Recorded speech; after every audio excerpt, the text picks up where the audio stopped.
mi gente? Aquí estamos con Hispanic Heritage Month and Latina Leaders Rising, El Poder de la Mujer. And I hope you've been enjoying the series. Today we have a really special treat because we get to interview Gladys Cruz. And Gladys, I have been so happy to work with her on educational initiatives. She is a district superintendent now of Questar 3 Bosses. Is that how you say it? BOCES, yes. In New York City, but she just got elected the first Latina of the School Superintendents Association, the AASA. And that's huge for us because we all know that Latinos say that education is our number one goal and our number one challenge. So she represents over 13,000 public school superintendents through that organization. But she's also a doctorate that she got her doctorate from the University of Albany, and we'll hear a little more about that. And also got one of her masters, because she has two, from the Universidad de Turabo in Carugas, Puerto Rico. Started her career as a teacher. And she also was the first Latino superintendent for Questar, and now supervises 23 school districts. So we're talking big with Gladys. We're talking big. How many kids is that, Gladys? So we have close to 29,000 students in our region. Oh, wow. That's amazing. And her focus has been on lifting up Latinos in education, and especially those from historically marginalized background. So welcome, Gladys. I'm one of your biggest fans. You can count me in your fan club. Well, we both come from a family of 8, which we were just talking about doesn't happen anymore. And your parents, like mine, had 4th and 5th grade educations. Tell me a little bit about your early life in Puerto Rico and your family growing up. How did you get inspired to be who you are today? So thank you so much for inviting me to this special series. I am so excited to be here with you. I'm a big fan of you as well. And it's been a pleasure to work with you over the few, we've been working together for a few years now. Yes, we have. Exciting. So yes, so I am the 6th in a family of 8. I was brought to Kingston, New York when I was 1. I grew up between Albany, New York, mostly, and Puerto Rico, Calle, Puerto Rico. Actually, a very well-known place in Calle, Puerto Rico, Guabate, where my families have land. When I was in 5th grade, they took me there. My family moved back to Puerto Rico, and I started school there. And my family, what I remember growing up is, the importance of work, the importance of being honest, the values that my parents instilled in me. A lot of sayings, you and I have talked about this before, pero things like, camarón que se duerme se lo lleva la corriente, and haz el bien y no mires a quién. Do well and don't look to whom, right? Because it's always good do well to everybody, really. To do well for everybody. So I remember growing up with a lot of dichos, a lot of sayings, and a very religious background. I remember my grandmother on my mom's side, she did a big feast for the Tres Reyes Magos and the 3 kings. The 3 kings, claro. Yes. And I always got to decorate the altar for that event. And I would pick fresh flowers and make it really beautiful. And then they would have, music and food. And there were lots of people, friends and family, who all came together. And okay, so let's explain a little bit that the 3 kings traditionally in our culture was when people exchanged gifts. Yes. And is it the 6th of January? So it is the 6th, and La Víspera de Reyes is the 5th. Okay. So my grandmother would do this big celebration from the 5th into the 6th. So it lasted to midnight on the 6th. And then of course, the children went to sleep, and they put boxes under their beds with some grass, expecting to get a gift under their beds the next morning that was brought by the 3 kings. So I grew up with that. And my house today and even my office, there's three kings everywhere. Because it's something that it's a beautiful memory from my Yes. grandmother Uh-huh. and the tradition from my family. Then when I was in when I finished sixth grade, I was brought back to Albany. And I remember, my father often worked two and three jobs to be able to, because my mom had eight children. So she was Busy, she busy. was busy with the children at home, working at home, right? It's a full-time job. And uh, then when I entered ninth grade, they brought me back to Puerto Rico. Okay, so I get the feeling you're going back and forth and back and forth. Well, how did that impact you? When you were here, did you feel like you fit in? When you went back to Puerto Rico, did you think this is home, or what happened? So, when I went to Puerto Rico, I was limited Spanish proficient. When I started school over here, I was limited English proficient. So I always felt like, and others, the children, I always felt I didn't belong in either place. And I Mm. remember children saying things to me like, "Esa gringa que vino de Estados Unidos, who is she? Who is that?" They used to call us gringas, right? That came from the United States. She needs to go back to where she came from. And then over here, I was called some things that were not so nice. So it was hard. And then having to make a complete switch among languages, cultures, the curriculum, it was really tough. I was the first in my family to complete high school and to go on Mm. to college. My Wow. brothers and sisters, they, with all this movement back and forth, they could not deal with it, Yeah. and they dropped out and they completed their GEDs, and some went on to college, but it's hard. I don't recommend that to anyone. Well, the thing is that, they have a saying, if it doesn't kill you, it makes you stronger. And today, this adaptability and knowing two languages and knowing two cultures and, well, being completely comfortable in the two now. I mean, I know it was a struggle as a child, but little by little, as you overcame these challenges, it led you to the work that you do today. How did that going back and forth? And by the way, for people that don't know, Puerto Ricanos go back and forth to their isla all the time. And there's more Puerto Ricans living in the US now than on the Right. island, Right. but it really is the only bilingual, bicultural place in the hemisphere. And because you're part of the United States, you can move back and forth freely, which is not true for other people from other places like that. Right. So, So we're US citizens. yes, yeah. It's very hard, but I absolutely agree with you. It is what I feel has made me so adaptable and flexible. I always say that was my bilingual education. So I was immersed in English and I was immersed in Spanish. So I feel that those experiences really prepared me to adapt to anything that comes across and Right, to be right. a problem solver Yeah. and to be fine in places that I don't know anyone.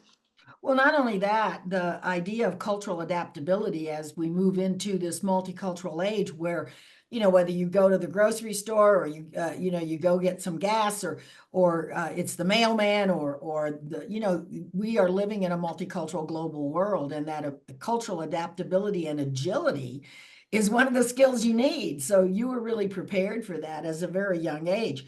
And how did you decide to become a teacher? Because you've been teaching, you started off as a teacher, but you've been in education for decades. Yeah, for over 40 years. So I wasn't going to be a teacher. I wanted to be a dentist. So I went into natural sciences. And there was a shortage of teachers in my hometown in Calle. And every year, the department chair of the district would come to my house. I lived in El Campo, in the rural area. And they would come to my house and she would say, "Do you want to teach?" And I'm like, "No, I am going to school. I'm going to be a dentist." And year two, she did the same thing. And she said, "Well, will you come to an interview?"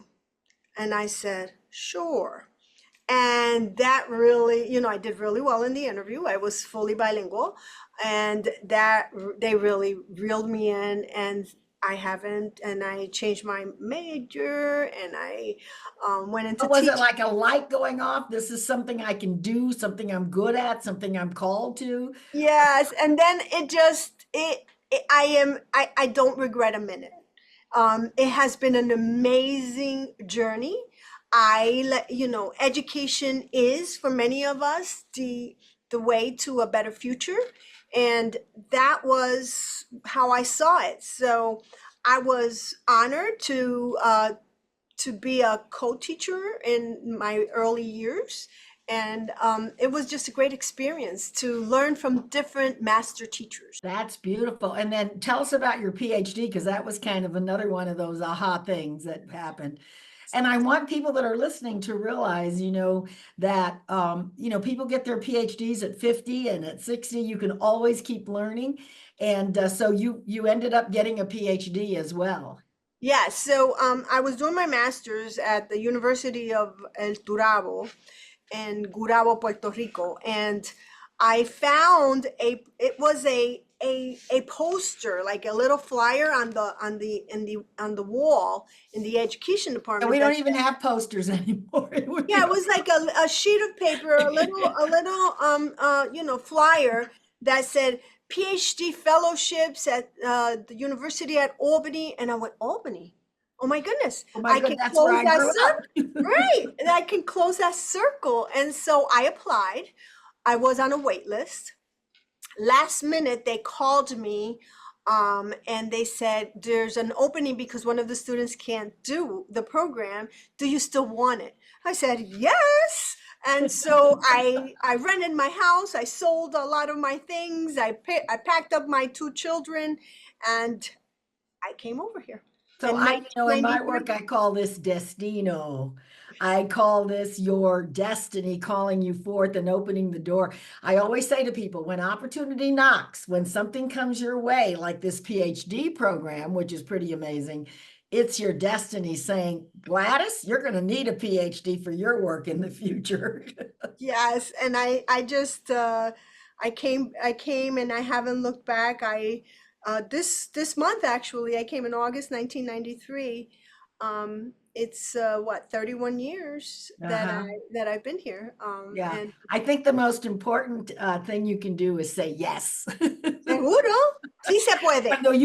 Cuando tú digas, yes, I'll do it, then things start opening up for you. Once you said, yes, I'm going to be a teacher. Yes, I'm going to uplift students. Yes, I'm going to do bilingual education. All of a sudden, these doors are opening to you. So were there other Latinos in the program, or were you again one of the only ones? So there were others. There were other Latinos in the programs. It was a program funded by, I think it was Title VII. Doesn't exist anymore, and it was the purpose was for you to get a PhD, and then you had to serve in a position that served English language learners. And so it was perfect for me because then I became a director of a bilingual education technical assistance center in New York State. So I fulfilled my requirements, and I did not have to pay back that fellowship.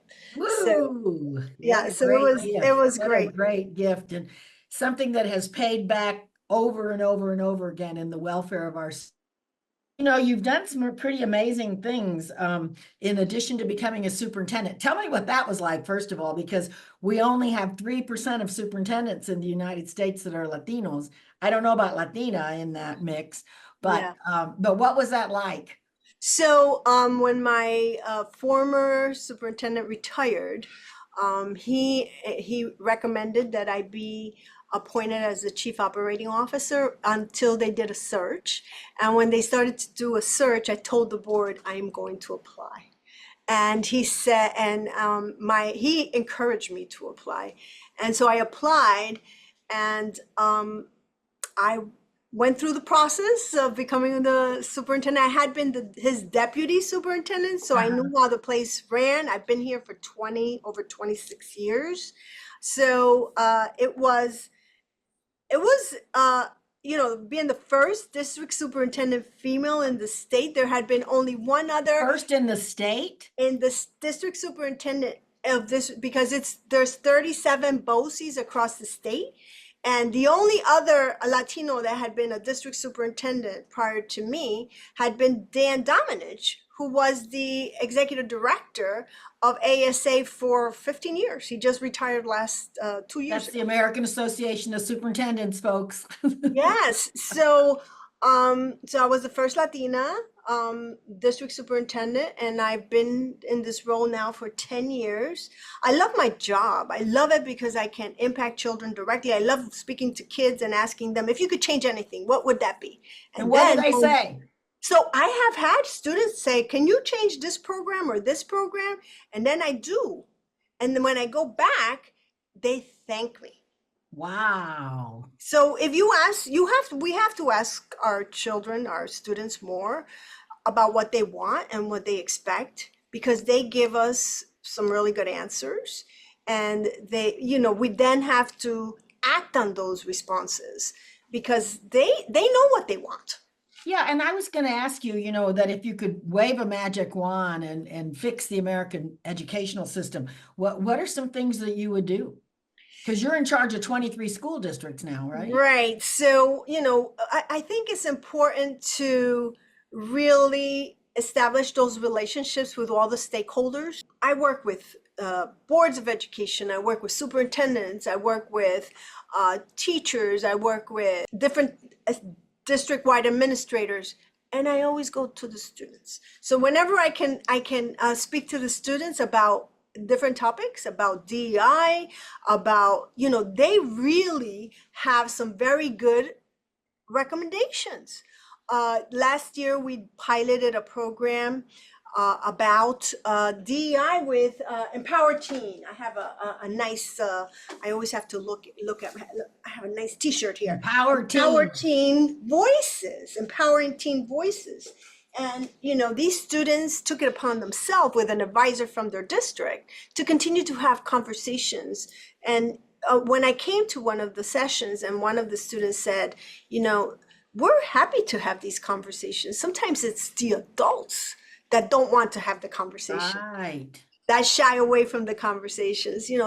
That's very significant to me.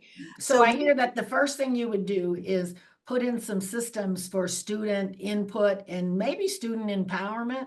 I know in the old days, they used to have student, kind of board of directors, and I did a lot of work in the 70s and 80s on youth empowerment. And we have to give our students a voice. And Absolutely. I always thought, that if they rated teachers, do they do that in your district? Do the students rate teachers? So we have done projects, we have done pilots, we have done projects where we have students rate the teachers. Yeah. You talk to students, they tell you who the best teachers are. Yeah. And I think student input is that, they're the consumer. They're the. Absolutely. And so that would be one. What else would you do? So one would be more student input. I would also make sure that you establish those relationships, as I was saying, with all the stakeholders. You need to have all the stakeholders at the table. I truly believe in the power of public education as a key institution for our democracy. And we need to make sure that we prepare our students to be civically engaged. I'm all about the kids, and we need to bring the adults together to serve the kids. They're the number one consumers. Right. And the families, right? We need to bring the families along, because education today is not the education that we had years ago. So they are used to one system. Sometimes they didn't have a great experience in the public education system. So we need to bring them along. I would have open doors always to speak to all parents, board members, and that's how I am. I have an open door policy and I speak to everyone. I would want to see a lot of student-centered education where they are really focused on things they want to learn.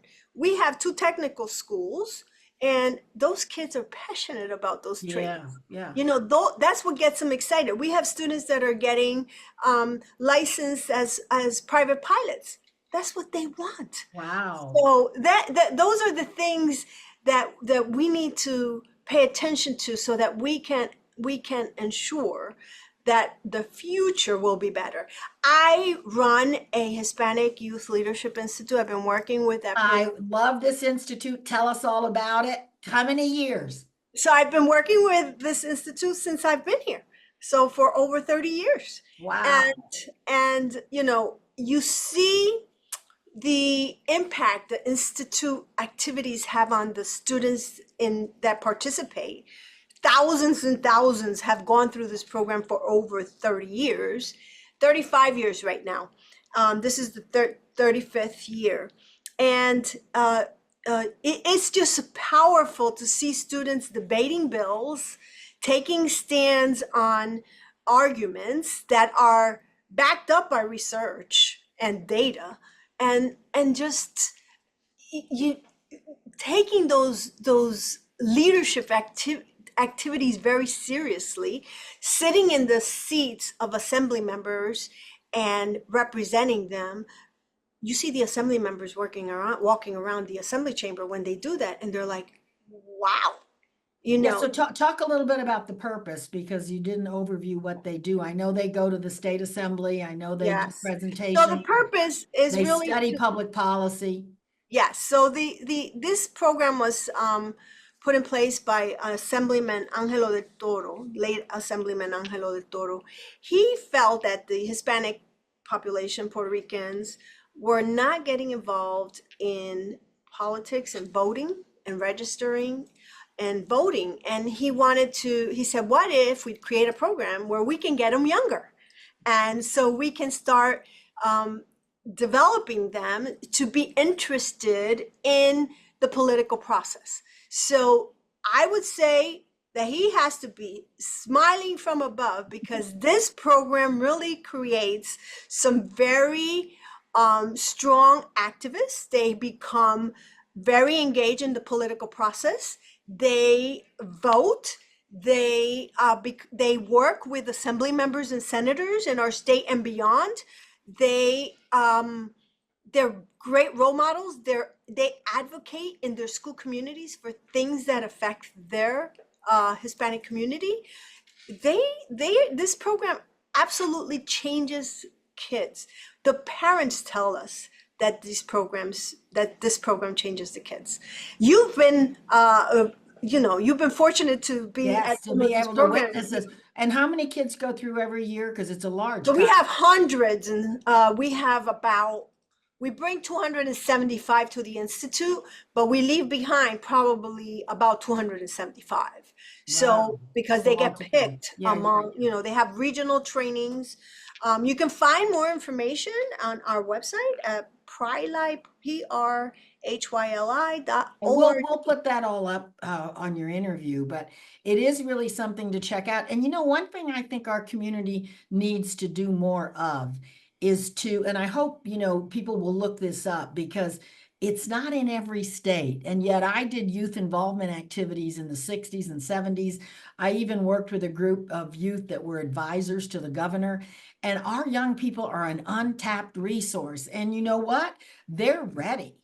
I've been talking to a lot of young people now, and I go like, we're living in a gerontology where old people make decisions. And they're like, yes, she gets it. She gets it.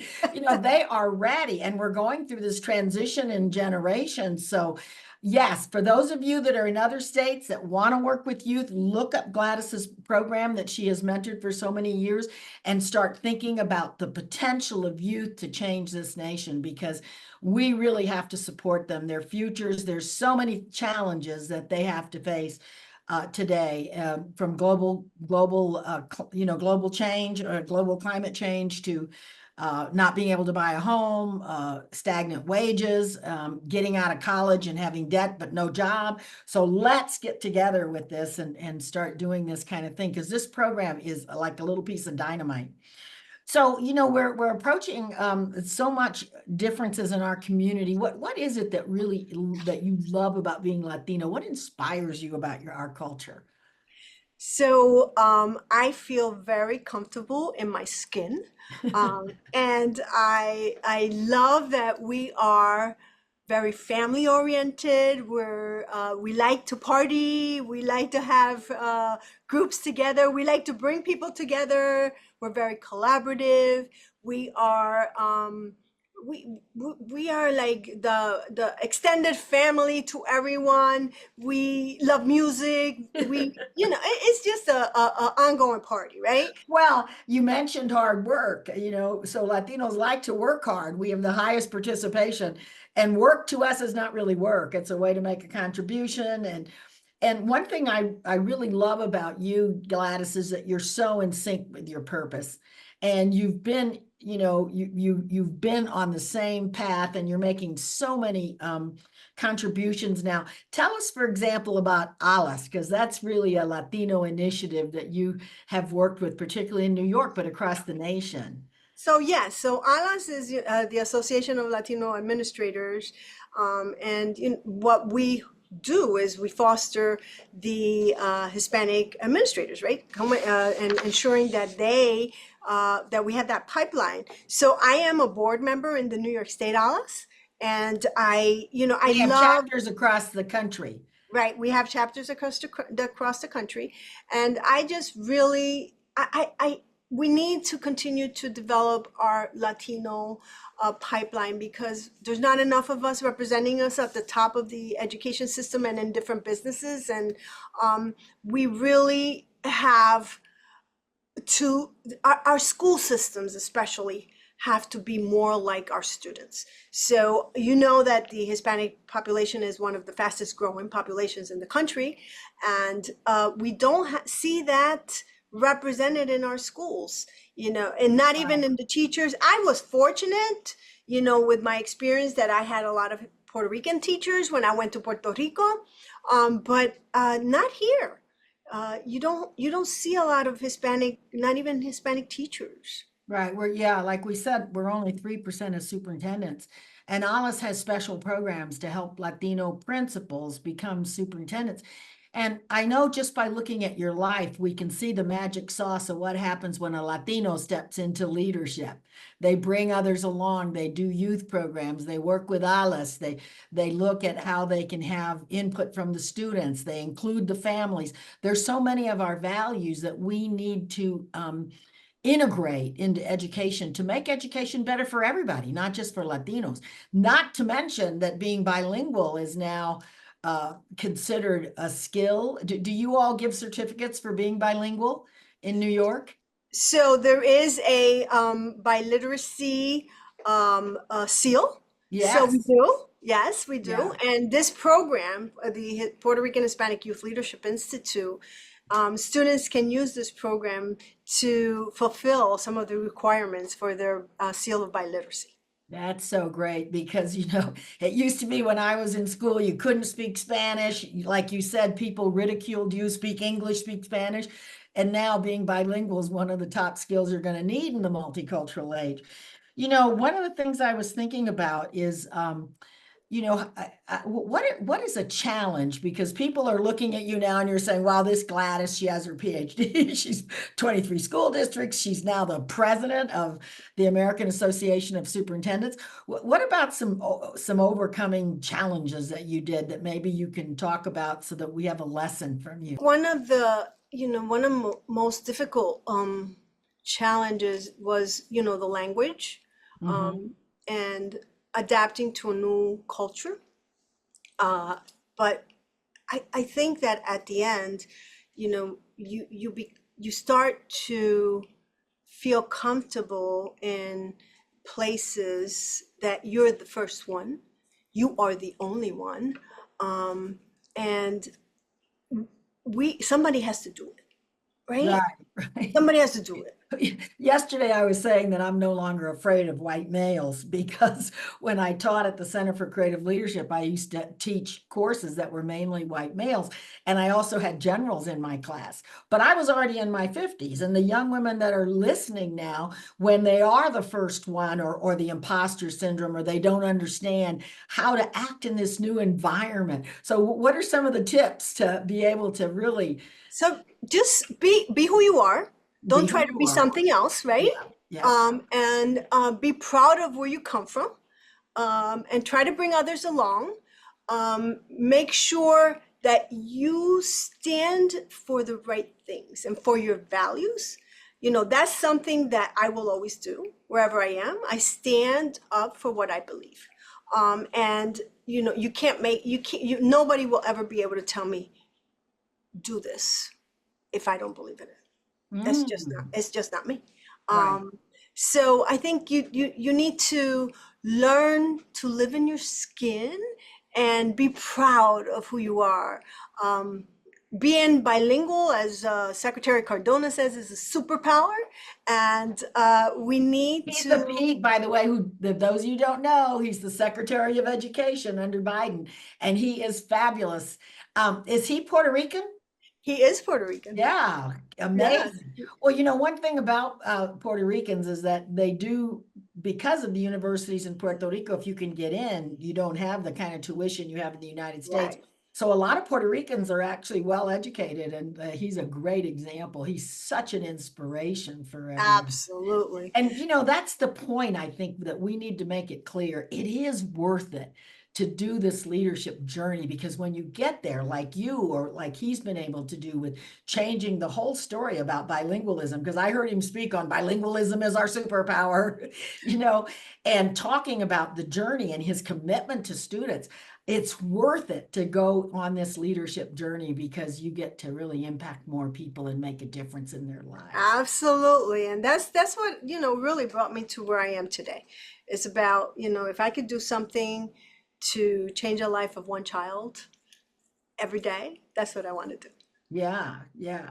So the challenge was being the first and the only. And so you said by holding on to your values, by knowing who you are. And I want to just share with the folks that are listening that it's real important to do journaling on these things. Who am I? What are my values? Uh, and one question I wanted to ask you is, what would you like your legacy to be? Because if we start thinking about all these things, it really puts us on a trajectory to be able to really actualize our leadership potential in the only way we can, because we're unique. So you're being called to leadership because you want to bring your gifts. So tell us about that. So I want to be remembered. I want my legacy to be that I was able to change the direction of children, that I was able to create programs that provided them a better future, that I was able to create this leadership program where they are running the show. I want that to be the legacy. Let's I get want rid of the gerontology. let them take over. I have, I feel I have very grandchildren comfortable. in their 20s, and so that's our theme song because they really feel like we need to do this transition in leadership now and get some younger people in there. So it's for you, it's all about the children and what you can do to make their educational experience a more beautiful thing. Well, one thing I noticed about you, Gladys, that is so important to especially young leaders is that you have a lot of hobbies. I I want to do. start with my favorite, and that is cooking Puerto Rican food. Oh, I love What's to your cook. secret? What's your secret? And what do you think is a fabulous Puerto Rican meal that you make? Oh, I love to cook, and well, I make pasteles Oh every my God, every you're showing every us year. all up. She makes pasteles. Okay, I make pasteles every year. I love to make a typical Puerto Rican meal during the holidays: arroz con gandule, lechon asado, pasteles, the whole thing. So I love to cook, and because I cook really good, everybody really loves to come to eat. I had just had my granddaughters here last week with Uh-huh. me, and I made some rice and some beans, And I said, okay, so what is my rating? Grandma, you have a 10 out of 10. I'm like, all right. Okay, So, wait, and what's the white drink we drink at Christmas? coquito, I make Oh. coquito every year. That's like a, it's a coconut cream and Puerto Rican rum, and it's you put some cinnamon in it. It's like a nutmeg, but it's better. Yes, Uh, it's better. so I do that every year. I love to cook. It's Yeah. just so relaxing, and I Well, love to see people is, eat. is there a secret? Because I have a secret I want to share, so go ahead. A secret? No, I just cook with love, and I hope that everybody enjoys it. It's about just sharing. So, so my secret is double the garlic. When you think your beans have enough garlic, put more in. When you think your picadillo has enough garlic, put more in. When you think your lechon, well, with lechon, they tell you to use a whole head, not Yeah. just a clove, but a whole head. So what other hobbies? Because I was so amazed by this, because our young women need to know that that balance is so essential in keeping on. If you want to really Yes. have a distinguished career like you have had. So I love to sew. So I learned to sew in that home economics class way back when in seventh grade, and I still sew to this day. And my grandchildren all know that I sew. So anything that breaks, they bring it to me, so I can fix it. I love to hike. I love to walk. Whenever I try to get out every day to walk a couple of You're miles. talking about a superhero, folks. I have a stepper in my office. So when I Ah, can't get out, and during the pandemic, I was hours and hours and hours on this stepper, and you could see me going like this, jumping, and people were saying, "What are you on?" I'm like, right. "I'm a stepper." Yeah, yeah. So I have one too that I bought a bike over COVID, and I don't know what people's financial status is, but it was only $100. And when I passed 1,000 miles, I went, wow, it was a long period, folks. It was not a short period. But if it adds up, it adds up 10, 15, 20 minutes a day. And I just can't even stress how important this all is. But you've missed a really cool hobby that you have that's very strange, and you've been in contests with this. yeah, so I like to do the hula hoop. Well, I where's love the hula hoop? We want to see this. I have one in the office. It's right in there. Just let's see the hula hoop, because this woman, she has the formula for how you can stay centered and on mission for your entire life. You Here see, she I have the goes. hula hoop in my All right, office. I want to see it though. Let's go. Let's go.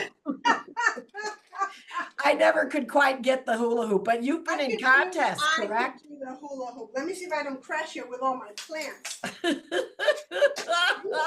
do the hula hoop for hours. I try to stay active. I also have a very careful diet. So I bring my kale salad every day for Your lunch. kale Puerto Rican salad. Correct. So yes, I think for those of you who are listening, it's important to look to integrate those activities into your daily routines, right? So that you can stay healthy. Yeah, and you said you love plants and flowers Oh, and gardening, and my yes, my yeah. office looks like a, people come in here and they say, "Oh my goodness, this looks like a forest." It's so I have many plants, and I have my garden and my backyard. I love gardening, um, and it's just Well, relaxing. what about the women that are saying, I don't have time for all this? What would you tell them? You have to find time. It just takes a few minutes. You just start putting it into your daily routines. Okay, this afternoon I'm going half an hour to the backyard, and I'm going to plant a couple of plants. And then you just have to make the Little time. by little. Yes. Well, that's such great advice, because I know that in all my work with leadership, if you really want to be able to continue giving and growing and learning, you just have to take care of yourself first. There's a saying in leadership is how to be who you are, el personalismo, not how to do it, because your doing comes from that sense of self. And I love how you've integrated your values into this. And so I think this interview is a lot about integration. Maybe it's because, we've been on these journeys for a while. And as we look back, we know that in order to get there, as you grow in stature and age and wisdom, you need to be taking care of yourself.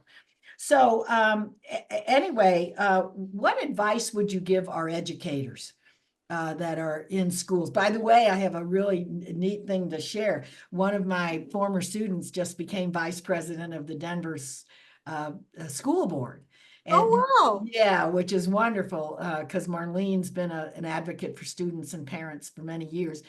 And so people should think about things like that too, that we can make a difference on school boards. We can go ahead and try to become superintendents. We can go ahead and work with schools. We can mentor children. We can attend events. We can, we can do so many things to make sure our children have a good beginning. So yeah, share a little bit with us about that. So I encourage everyone to reach for the stars, right? Oh, I love that. Have big dreams. I'm in this role. I don't see myself retiring. I have to find another thing when That's what I I think about retirement. Don't do it. don't. I can't. I mean, what am I gonna There's do? too much to do, and There's too much to do. So it just is. Look for big goals, have those goals, write them down, share them with a good friend, and hold yourself accountable and try to reach them. I always said that I wanted the master's degree was a bridge to a PhD.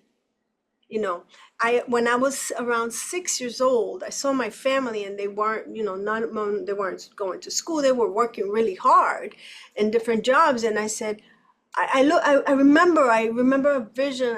I went like this. I twirled around and I said, I want to go to school because wow, that will be the ticket yeah, to success.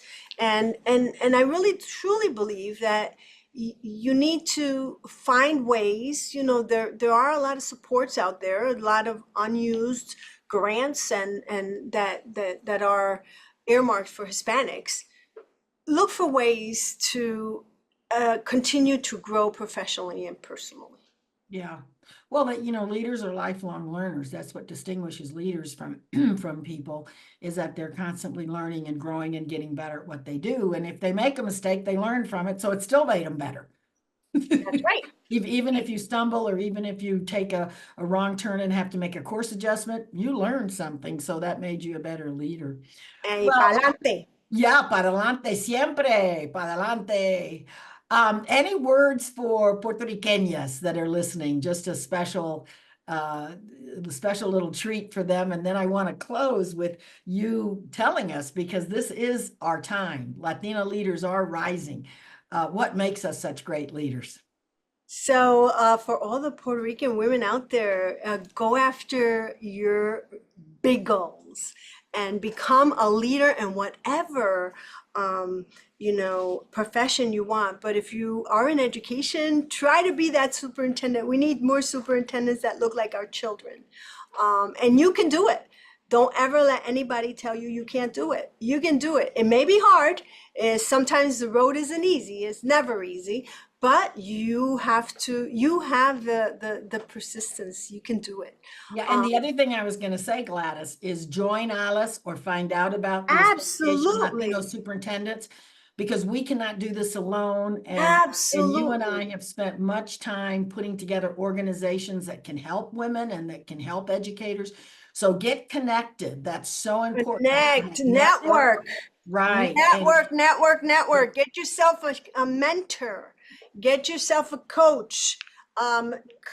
Become part of your state and national associations. Look for those associations that support Hispanics, and be part of those, so that you can become what you deserve.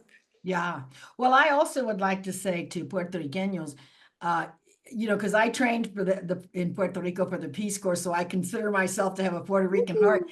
But I mean, when you look at the Isla, which is only like 124 miles by 34 miles, and you look at the talent that has come out of there, Bad Bunny and Jennifer Lopez and Mark Anthony and Celia Cruz and all the culture and reggaeton and all the music. I really think that Puerto Ricans need to step up some and say, not only are we part of America, but we're bringing this incredible culture, this music, this dance, this energy, and that they have their values intact because they're still a Latin American country, or I call you a country, but Commonwealth, we'd have to say.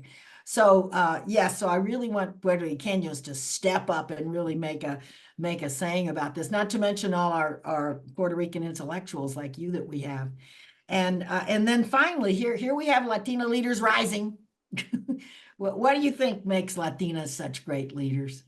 I just think that Latinas have this sense of I think it's the collaboration, the family orientation, the spirituality that we have. I don't ever see any challenges to knock me down. A challenge for me is just, you know what? Watch me, I'm gonna get there.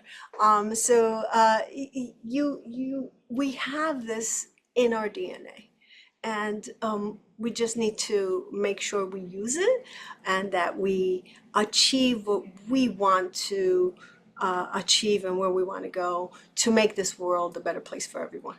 Right. Yeah, I think Latinos really do have that sense of universality, that we're not just here for ourselves. We're here to make the world better for children and for everyone.